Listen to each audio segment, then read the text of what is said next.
जाओ बुलेट पर जीजा और जाता रुमाई के दर्शन तू करे ना। देखो भक्ति की तो उठौनी तक कतरे ना ई अच्छा ना लगे।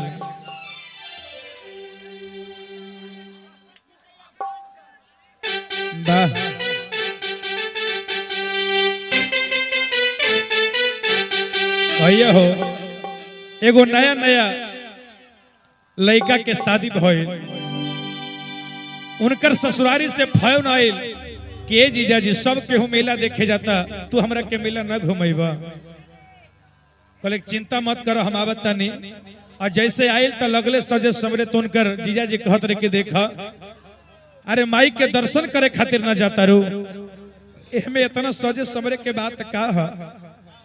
अरे जाता रुमाई के दर्शन तू करे और काहे के लगलू हसजे सवारे। तो उनकर छोट साली कहली हके जीजा जी और तरील बनी मंदिर के गेट पर जीजा और तब वीडियो बना के डालव नेट पर जीजा। वाह भैया फोटो ऐसा खिंचाला ना है ना। हर रील बनी मंदिर के गेट पर जीजा हर वीडियो बना के डालम नेट पर जीजा।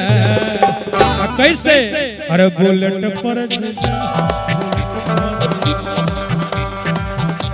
बुलेट पर जीजा हो बुलेट पर जीजा। अरे ले चली घूम पे बुलेट पर जीजा,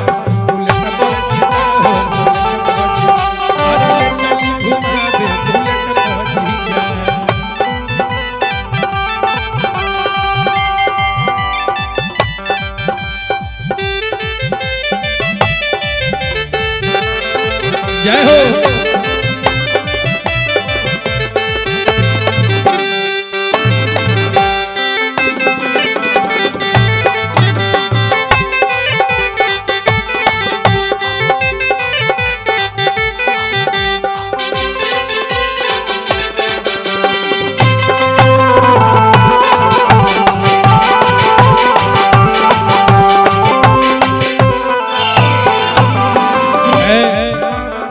बुलेट पर जीजा हो बुलेट पर जीजा आ ले चली घुमावे बुलेट पर जीजा। कहता रे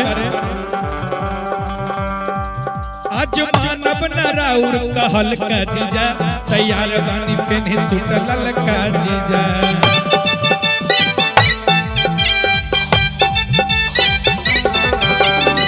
कि आज हम राउर कहल ना माने काहे कि हम माता रानी के दर्शन करे खातिर जाए। कहता रे आज मानव नराउर कहल का जीजा, आज मानव नराउर कहल का जीजा तैयार बानी पेनी सूट ललका जीजा।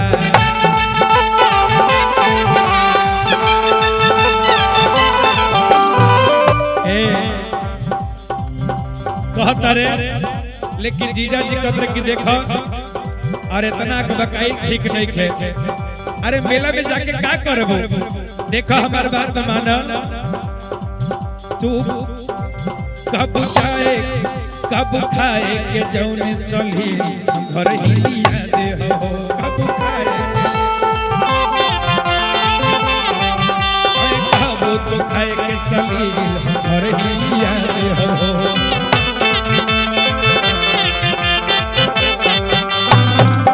कहतरे कि देखा तू जौने कबू हम तौने ला दे, लेकिन कहतरी ना ना ना हम ना माने कि हम मानब नराउर कहल का जीजा हम तैयार बानी पेनी के सूट ललका जीजा।